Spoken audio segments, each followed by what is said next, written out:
আল্লাহ তাআলা ইরশাদ করেন, আমি তাদেরকে হুরিয়ানের সাথে বিয়ে করিয়ে দেব। সূরা তূর ২০ নম্বর আয়াত। আল্লাহ তাআলা আরও ইরশাদ করেন, সেদিন জান্নাতীরা আনন্দে মশগুল থাকবে। সূরা ইয়াসিন ৫৫ নম্বর আয়াত।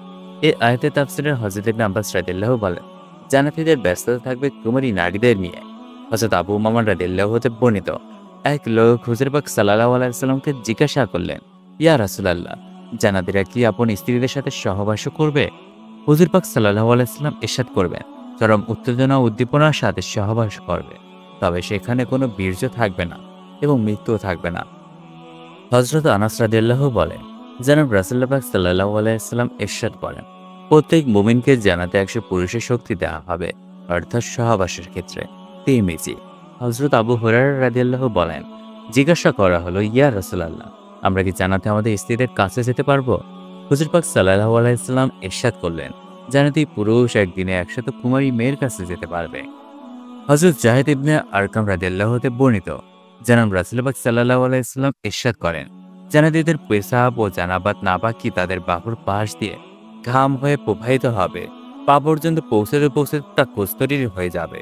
হযরত আবু হুরায়রা রাদিয়াল্লাহু হতে বর্ণিত, জনাব রাসূলুল্লাহ পাক সাল্লাল্লাহু আলাইহি ওয়াসাল্লামের নিকট জিজ্ঞাসা করা হলো, আমরা কি জান্নাতে সহবাস করব? হুজুর সাল্লাল্লাহু আলাইহি ওয়াসাল্লাম ইরশাদ করেন, হ্যাঁ, কসম ওই সত্তার যার কুদরতি হাতে আমার জীবন, চরম উত্তেজনা ও উদ্দীপনার সাথে সহবাস করবে। জান্নাতি যৌবনের সহবাস শেষে আপন স্ত্রী হতে পৃথক হয়ে যাবে, তৎক্ষণাৎ সে পবিত্র হয়ে যাবে এবং কুমারিত্ব ফেরত পাবে। হযরত আবু সাঈদ খুদরী রাদিয়াল্লাহু বলেন, জনাব রাসূলুল্লাহ সাল্লাল্লাহু আলাইহি ওয়াসাল্লাম ইরশাদ করেন, জান্নাতীরা যখন তাদের স্ত্রীদের সাথে সহবাস করবে, তখন তারা পুনরায় কুমারী হয়ে যাবে। হযরত আবু হুরায়রা রাদিয়াল্লাহু হতে বর্ণিত, জনাব রাসূলুল্লাহ পাক সাল্লাল্লাহু আলাইহি ওয়াসাল্লামের নিকট জিজ্ঞাসা করা হলো, আমরা কি জান্নাতে সহবাস করব? হুজুর সাল্লাল্লাহু আলাইহি ওয়াসাল্লাম ইরশাদ করেন, হ্যাঁ, কসম ওই সত্তার যার কুদরতি হাতে আমার জীবন, চরম উত্তেজনা ও উদ্দীপনার সাথে সহবাস করবে। জান্নাতে যখনই সহবাস শেষে আপন স্ত্রী হতে পৃথক হয়ে যাবে, তৎক্ষণাৎ সে পবিত্র হয়ে যাবে এবং কুমারিত্ব ফেরত পাবে। হযরত আবু সাঈদ খুদরী রাদিয়াল্লাহু বলেন, জনাব রাসূলুল্লাহ পাক সাল্লাল্লাহু আলাইহি ওয়াসাল্লাম ইরশাদ করেন, জান্নাতীরা যখন তাদের স্ত্রীদের সাথে সহবাস করবে, তখন তারা পুনরায় কুমারী হয়ে যাবে। হযরত আবু সাঈদ খুদরী রাদিয়াল্লাহু বলেন, মুহাম্মদ সাল্লাল্লাহু আলাইহি ওয়াসাল্লাম ইরশাদ করেন, কোন জান্নাতী যখন কোনো সন্তানের প্রত্যাশা করবে, তখন স্ত্রীর গর্ভধারণ, প্রসব এবং সন্তানের বয়স বৃদ্ধি পাওয়া মুহূর্তের মধ্যে হয়ে যাবে। হযরত ওয়ালিদ ইবনে উবাদা রাদিয়াল্লাহু বলেন, জনাব রাসূলুল্লাহ পাক সাল্লাল্লাহু আলাইহি ওয়াসাল্লাম জিবরাইল আলাইহিস সালামকে বললেন, হে জিবরাইল, আমাকে হুরেনের নিকট নিয়ে যাও। জিবরাইল আলাইহিস সালাম তাকে হুরদের নিকট নিয়ে গেলেন। তিনি তাদেরকে জিজ্ঞাসা করলেন, তোমরা কারা?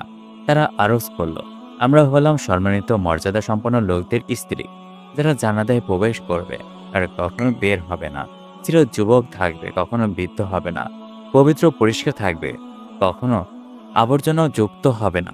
হযরত জাবাকাশী রহমতুল্লাহ বলেন, আমি হযরত মালিক ইবনে দিনার রহমতুল্লাহের নিকটে শুনেছি, জান্নাতুল নাঈম হলো জান্নাতুল ফেরদাউস এবং জান্নাতুল আদনের মধ্যখানে অবস্থিত। তাতে এমন হুর রয়েছে যাদেরকে জান্নাতের গোলাপ ফুল দ্বারা তৈরি করা হয়েছে। তাকে জিজ্ঞাসা করা হলো, এই জান্নাতে কারা প্রবেশ করবে? তিনি উত্তর করলেন, তাতে ওই সকল ক্ষুধাভীরু লোকেরা প্রবেশ করবে যারা কখনো গুনাহ করার ইচ্ছা করে না। আল্লাহ তাআলার শ্রেষ্ঠত্ব মহত্বকে সামনে রেখে তার ভয়ে গুনাহ থেকে দূরত্ব বজায় রেখে চলে। একদা রাসূল আকরাম সাল্লাল্লাহু আলাইহি ওয়াসাল্লামকে জিজ্ঞাসা করা হলো, হুরগণকে কোন বস্তু দ্বারা নির্মাণ করা হয়েছে? উত্তরে তিনি বলেন, তাদের নিম্ন অংশ মেশক দ্বারা, মধ্যম অংশ আম্বর দ্বারা এবং উপরিভাগ কর্পূর দ্বারা। তাদের কেশবহর ও ব্রুজগল কৃষ্ণকার হবে, এগুলোর মাঝে থাকবে নূরের রেখা। হযরত আব্দুল্লাহ ইবনে আব্বাস রাদিয়াল্লাহু বলেন, আল্লাহ তাআলা হুরিয়ানের পায়ের আঙ্গুল হতে হাঁটু পর্যন্ত জাফরান দ্বারা সৃষ্টি করেছেন। তাদের হাঁটু থেকে বুক পর্যন্ত কস্তুরী সুগন্ধি দ্বারা সৃষ্টি করেছেন। বুক হতে গলা পর্যন্ত চমকদার আম্বর দ্বারা, আর গলা থেকে মাথা পর্যন্ত সাদা কর্পূর দ্বারা তৈরি করা হয়েছে। এরপর তাদের দেহেগুলো লাগা ৭০,০০০ পোশাক পরিধান করিয়ে দেওয়া হয়েছে। হুর যখন জান্নাতের সামনে আসবে, তখন তার চেহারা হতে এমন নূর ও আলো প্রকাশ পাবে যা সূর্যের কিরণের মতো মনে হবে। তাদের বর্ণের স্বচ্ছতার কারণে তাদের পেটের ভেতরস্থ সকল কিছু পোশাকের আবরণ ভেদ করেও দেখা যাবে। তাদের মাথায় সুগন্ধিযুক্ত কস্তুরী কেশ বহরের চুটি থাকবে। প্রতিটি চুটি ওঠানোর জন্য একজন করে খাদেম মোতায়েন থাকবে। হুর বলতে থাকবে, এগুলো হলো আল্লাহর ওলিদের পুরস্কার এবং ওই সকল আমলের প্রতিদান যা তারা বহু কষ্ট করে সম্পাদন করেছেন। আল্লাহ তাআলা ইরশাদ করেন, তাদের কাছে থাকবে আনত নয়না সমবয়স্ক রমণীগণ। এখানে জান্নাতে হুরদেরকে উদ্দেশ্য করা হয়েছে, তারা সমান সমান হবে। সমান সমান হওয়ার অর্থ হলো জান্নাতি কিশোরীরা সকলেই সমবয়সের হবে। আবার এটাও অর্থ হতে পারে তাদের বয়স জান্নাতীদের সাথে সামঞ্জস্যপূর্ণ হবে। প্রথমত অর্থ গ্রহণ করলে বোঝা যাবে তাদের মাঝে প্রেম, ভালোবাসা ও সম্প্রীতি থাকবে। বয়সের তারতম্যের কারণে তাদের মাঝে দ্বন্দ্ব, কলহ থাকবে না, যেমন সতীনদের মাঝে হয়ে থাকে। আর শেষোক্ত অর্থ গ্রহণ করলে বোঝা যাবে সামঞ্জস্যপূর্ণ বয়স হওয়ার কারণে তাদের স্বভাব, ভাবমূর্তি ও রুচি অভিরুচি সামঞ্জস্যপূর্ণ বিরাজ করবে, ফলে একে অপরের মন মানসিকতার প্রতি লক্ষ্য রেখে জীবন অতিবাহিত করতে পারবে। এখান থেকে বিষয়টি বোধগম্য হয় যে স্বামী স্ত্রীর মাঝে বয়স্কতা সামঞ্জস্যপূর্ণ অপরিহার্য একটি বিষয়, কারণ এর মাধ্যমে উভয়ের মাঝে প্রেম, প্রীতি ও ভালোবাসা জন্মে।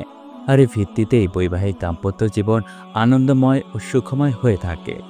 হযরত ইবনে আব্বাস রাদিয়াল্লাহু সহকারে অন্যান্য তাফসীরগণ বলেছেন, জান্নাতি হুরদের সকলেই একই বয়সী হবে, অর্থাৎ সকলেই 33 বছর বয়সী হবে।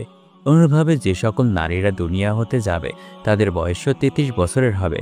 আল্লাহ তাআলা বলেন, যারা মুত্তাকি তাদের জন্য থাকবে বাগান ও ঝর্ণা বিশিষ্ট নিরাপদ স্থান। তারা সুন্দর ও ইস্তাবরকের পোশাক পরিহিত থাকবে। আমি টানা টানা চোখ বিশিষ্ট হুরদের সহিত তাদের জোড়া বেঁধে দেব।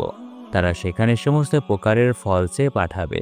প্রথম মৃত্যুর পর সেখানে তারা আর মৃত্যুবরণ করবে না, এবং মহান রব তাদের জাহান্নামের কঠিন শাস্তি হতে রক্ষা করবেন।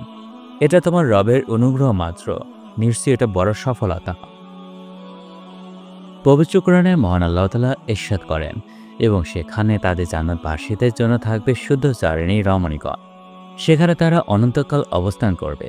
জান্নাতে পবিত্র পরিচ্ছন্ন স্ত্রী লাভের মর্মার্থ হল তারা হবে যাবতীয় পার্থিব, বাহ্যিক ও গঠনগত ত্রুটি বিচ্যুতি এবং চরিত্রগত কুলসতা থেকে সম্পূর্ণ পবিত্র। জান্নাতি হুরদের বৈশিষ্ট্য হবে তারা হবে আনত নয়না, যে স্বামীর সাথে মহান আল্লাহ তাদের দাম্পত্য সম্পর্ক স্থাপন করে দেবেন। তারা তাদের ছাড়া অপর কোনো পরপুরুষের দিকে দৃষ্টিপাত করবে না। আলম ইবনে জাওজি রহমতুল্লাহ বর্ণনা করেন, তারা তাদের স্বামীদের বলবে, আমার পালনকর্তার ইজ্জতের কসম, জান্নাতে তোমার চেয়ে উত্তম ও সুশ্রী পুরুষ আমার দৃষ্টিগোচর হয় না। যে আল্লাহ আমাকে তোমার স্ত্রী ও তোমাকে আমার স্বামী করেছেন, সমস্ত প্রশংসা তারই। আল্লামা ইবনে জাওজি রহমতুল্লাহ এর প্রসঙ্গে আরও একটি বর্ণনা করেছেন, তারা আপন স্বামীদের দৃষ্টি অবনত রাখবে, অর্থাৎ তারা নিজেরা এমন অনিন্দ সুন্দরী ও স্বামীর প্রতি নিবেদিত প্রাণ হবে যে স্বামীদের মনে অন্য কোনো নারীর প্রতি দৃষ্টিপাত করার বাসনায় জাগ্রত হবে না। এখানে জান্নাতের হুরগণকে লুকায়িত ডিমের সাথে তুলনা করা হয়েছে। আরবদের কাছে এরূপ তুলনা প্রসিদ্ধ ও সুবিদিত ছিল যে ডিম পাখার নিচে লুকায়িত থাকার কারণে তার উপরে বাইরে ধূলিকণার কোনো প্রভাব পড়তে পারে না, ফলে এরা নিতান্ত স্বচ্ছ পরিষ্কার থাকে। এছাড়া এর রং সাদা হলুদভাবে হয়ে থাকে, যা আরবদের কাছে রমণীর সবচেয়ে আকর্ষণীয় রং হিসেবে বিবেচিত। অপর একটি আয়াতে আল্লাহ তাআলা ইরশাদ করেন, আমি তাদেরকে আনাত লোচনা স্ত্রীদের যুগলবন্দি করে দেই। সূরা দুখান আয়াত 54। এর অর্থ, এ বাক্যে অন্যের যুগল করে দেওয়ার পরে শব্দটি বিয়ে করানোর অর্থে ব্যবহৃত হয়েছে।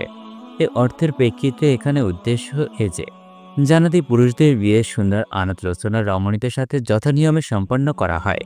জান্নাতে পার্থিব বিধিবিধানের বাধ্যবাধকতা থাকবে না, কিন্তু শর্মার্থে এসব বিয়ে সম্পন্ন হবে। প্রথম অর্থের দিক থেকে উদ্দেশ্য হল সেসব অপরূপ সুন্দরী আনাত লোচনা রমণীদেরকে পুরস্কারস্বরূপ জান্নাতি পুরুষদের যুগল করে দেওয়া হবে। এর জন্য পৃথিবীর আনুষ্ঠানিক বিয়ের প্রয়োজন নেই। পবিত্র কোরআনে মহান আল্লাহ তাআলা বলেন, তারা সারিবদ্ধ সিংহাসনে উপবিষ্ট থাকবে। আমি তাদেরকে আনাত লোচনা হুরদের সাথে বিয়ে বন্ধনে আবদ্ধ করে দেব। তবে থাকবে আনত নয়না ডাগর চক্ষু বিশিষ্ট রমণীগণ। কোনো দানব ও মানব ইতিপূর্বে তাদেরকে ব্যবহার করেনি। প্রবাল ও পদ্মরাগ সদৃশ্য রমণীগণ। মহান আল্লাহ পবিত্র কোরআনে আরেকটি আয়াতে ঘোষণা করেন, তাঁবুতে অবস্থানকারী হুরগণ, কোনো জিন ও ইনসান ইতিপূর্বে তাদেরকে স্পর্শ করেনি। সূরা রহমান আয়াত 72। মহান আল্লাহ পবিত্র কোরআনে আরেকটি আয়াতে ঘোষণা করেন, তথা থাকবে আনত নয়না ডাগর চক্ষু বিশিষ্ট হুরগণ, আবরণের সুরক্ষিত মুক্ত সদৃশ্য। এটি তাদের কৃতকর্মের পুরস্কার স্বরূপ। মহান আল্লাহ পবিত্র কোরআনে আরেকটি আয়াতে ঘোষণা করেন, আমি জান্নাতি রমণীদেরকে বিশেষ রূপে সৃষ্টি করেছি, অতঃপর তাদের কি করেছি চিরকুমারী নবযৌবনা আবেদনময়ী। জান্নাতে হুরগণের সাথে প্রত্যেকবার সহবাস করার পর পুনরায় তারা পূর্বের মতো কুমারী হয়ে যাবে। মহান আল্লাহ হুরদের সম্পর্কে ইরশাদ করেছেন, আমি তাদেরকে চিরকুমারী করে রেখেছি। তারা মনোমুগ্ধকারিণী, মনোহারিণী ও সমবয়সী। তাদের ঈশ্বরীয় রূপ ও সৌন্দর্য মাধুরী বর্ণনা প্রসঙ্গে মহান আল্লাহ ইরশাদ করেন, হুরগণ যেন লুকায়িত মুক্ত সদৃশ্য। নেককারগণ তাদের কৃত সৎকর্মের পুরস্কার স্বরূপ তাদের লাভ করবে। তাদের সৌন্দর্য রূপ লাবণ্য এত অধিক হবে যে সত্তর পাল্লা বস্ত্রের মধ্য হতে বিজলির ন্যায় তা বিচ্ছুরিত হবে। হুরদের দেহ এরূপ স্বচ্ছ যে তাদের চর্ম মাংসের ভিতর দিয়ে দেহের অভ্যন্তরের হাড় পর্যন্ত দেখা যাবে।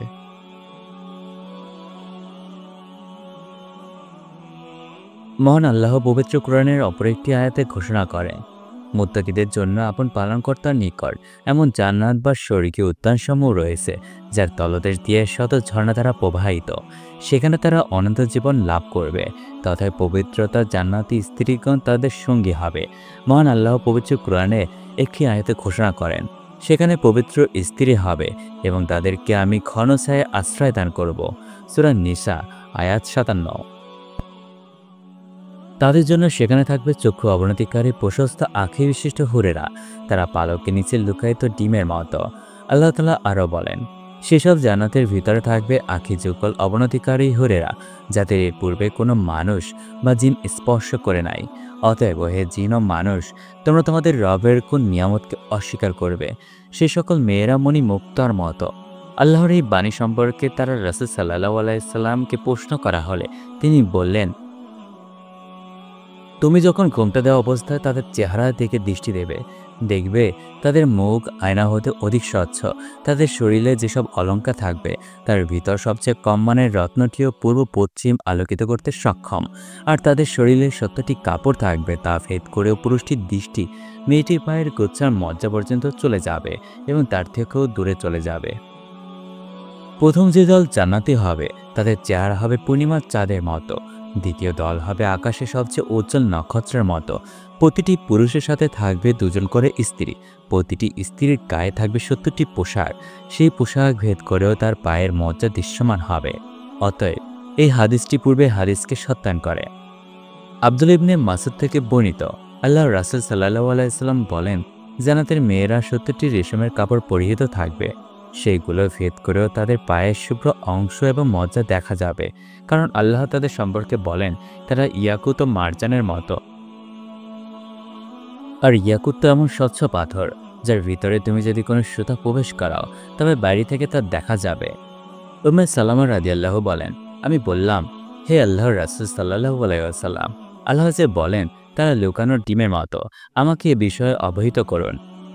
আল্লাহর রাসূল সাল্লাল্লাহু আলাইহি সাল্লাম বললেন, জান্নাতি নারীরা হবে ডিমের খোসের নিচে যে পাতলা পর্দা থাকে সেই পর্দার মতো কোমল ও নমনীয়।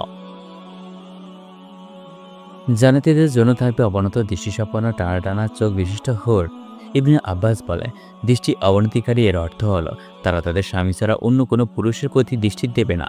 মুজাহিদ বলেছেন, তারা কেবল তাদের স্বামীদের প্রতি দৃষ্টিপাত করবে, সেও স্বামী ছাড়া অন্য কাউকে চাইবে না।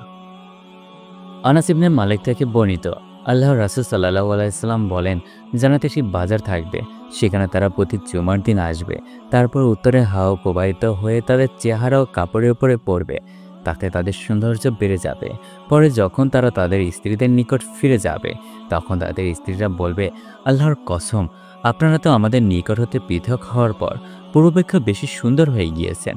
তারাও বলবে, আল্লাহর কসম, তোমরা পূর্বাপেক্ষা বেশি সুন্দর হয়ে গিয়েছ। মহান আল্লাহ রাব্বুল আলামিনের স্বয়ং জান্নাতি হুর তথা ডাগর স্বর্গীয় অশরীরদের ঈশ্বরীয় রূপ লাবণ্যের বর্ণনা এভাবে পেশ করেছেন, তাদের সৌন্দর্য মাধুরী যেন লুকিয়ে রাখা মুক্তা। আলোচ্য আয়াতে জান্নাতি হুরদের ঝিনুকের মধ্যে লুকায়িত মুক্তার সাথে তুলনা করা হয়েছে, কারণ ঝিনুকের ভেতরস্থ মুক্ত যেভাবে সুরক্ষিত ও তার সৌন্দর্য পুনরূপে বিকশিত থাকে, জান্নাতি হুরদের সৌন্দর্য তেমনি সুরক্ষিত ও তাদের রূপ লাবণ্য পূর্ণমাত্রায় বিকশিত। আর এটি তো কেবল একটি অপার্থিব বিষয় সহজবোধ্য করার জন্য প্রয়াস মাত্র। অন্যথায় জান্নাতি হুরদের অপার্থিব অকল্পনীয় রূপ লাবণ্যের সাথে পার্থিব মামুলি মুক্তার কিসের সম্পর্ক? এরূপ ধারণা পোষণ ও অবান্তর। পৃথিবীর মানুষের চর্মচক্ষু তো দূরের কথা, কোনোদিন তাদের কল্পনা হুরদের অপরূপ সৌন্দর্যে কিংদংশন আয়ত্ত করতে সক্ষম হয়নি। হযরত আব্দুল্লাহ ইবনে মাসউদ রাদিয়াল্লাহু সূত্রে বর্ণিত একটি হাদিসে রাসূল করিম সাল্লাল্লাহু আলাইহি সাল্লাম ইরশাদ করেছেন, মহান আল্লাহ জান্নাতুল আদন তৈরি করার পর হযরত জিবরাইল আলাইহিস সালামকে ডেকে বললেন, আমি আমার বান্দাগণের জন্য যে সকল নিয়ামত সৃষ্টি করেছি সেগুলো একবার দেখে এসো। তখন তিনি মহান আল্লাহর নির্দেশক্রমে সমস্ত বেহেশতের বিভিন্ন স্থান ঘুরে ফিরে দেখছিলেন। হঠাৎ এক স্বর্গীয় হুর তাকে দেখে হেসে ওঠে। তার পরিচ্ছন্ন দণ্ডপাটির ঝলকানিতে সমগ্র জান্নাতুল আদন আলোকিত হয়ে গেল। তার এই ঈষৎ মুচকি হাসির দরুন পরিপাটি দন্তের দুটিকে হযরত জিবরাইল আলাইহিস সালাম আল্লাহর নূর মনে করে তাৎক্ষণিক এই ধারণা করে সেজদায় লুটিয়ে পড়লেন যে এটি হয়তো মহান আল্লাহর নূর। পরিস্থিতি আঁচ করতে পেরে হুরটি উচ্চস্বরে বলল, হে আমিনুল্লাহ, জিবরাইল আলাইহিস সালাম, মাথা উত্তোলন করে দেখুন। অতঃপর তিনি মাথা উত্তোলন করে তার দিকে দৃষ্টিপাত করে বললেন, সুবহানাল্লাহ, অর্থাৎ যিনি তোমাকে এরূপ অপরূপ সৌন্দর্যমণ্ডিত করে সৃষ্টি করেছেন, আমি সে আল্লাহর পবিত্রতা বর্ণনা করছি। জান্নাতি হুর পুনরায় বলল, আমিনুল্লাহ, আল্লাহর বিশ্বস্ত জিবরাইল আলাইহিস সালাম, আপনি জানেন কি আল্লাহ আমাকে কার জন্য সৃষ্টি করেছেন? এর উত্তরে জিবরাইল আলাইহিস সালাম বললেন, না। অতঃপর সে হুরটি বলল, আমাকে সে ব্যক্তির জন্য সৃষ্টি করা হয়েছে যে নিজের যাবতীয় ইচ্ছা ও কামনা বাসনার উপর আল্লাহর ইচ্ছা ও তার সন্তুষ্টিকে প্রাধান্য দেয়। হযরত সুফিয়ান সাউরি রহমাতুল্লাহ সম্পর্কে বর্ণিত আছে যে মহান আল্লাহর ভয় তার ইবাদতের দ্বারা এবং পরকালে আযাবের চিন্তায় তার উদ্বেগ উৎকণ্ঠা অহর্নিশ নিরবচ্ছিন্ন কঠোর সাধনার অবস্থা দেখে তার সহচরগণ একথা জিজ্ঞাসা করল, আপনার তো এর চেয়ে কম পরিশ্রম ও সাধনা আপনার মুক্তি ও সফলতা নিশ্চিত করবে ইনশাআল্লাহ, তবে আপনি কেন এত কষ্ট করছেন? এর উত্তরে তিনি বললেন, কেন করব না বলো, কারণ আমি জানি ও বিশ্বাস করি যখন বেহেশতবাসীগণ স্ব স্থানে আসর গ্রহণ করবেন তখন হঠাৎ এক নূরের চমক তাদের সম্মুখে প্রকাশিত হবে, যার আলোয় ৮টি বেহেশতে আলোকিত হয়ে যাবে। বেহেশতবাসীগণ ধারণা করবে এটি নিশ্চয়ই মহান আল্লাহর বিশেষ সত্তাগত নূর ব্যতীত অন্য কিছু নয়। অতঃপর সকলেই উঠে সমবেতভাবে সে নূরকে সেজদা করার জন্য প্রস্তুত হয়ে যাবে। ঠিক সে মুহূর্তে একটি অদৃশ্য আওয়াজ শ্রুত হবে, তোমরা কেউ মস্তক অবনত করো না। তোমরা যা ধারণা করছো এটি সে নূর নয়, বরং এটি হচ্ছে একটি জান্নাতি হুরের আপন স্বামী সম্মুখে প্রদত্ত মুচকি হাসি থেকে বিচ্ছুরিত আলোক রশ্মি।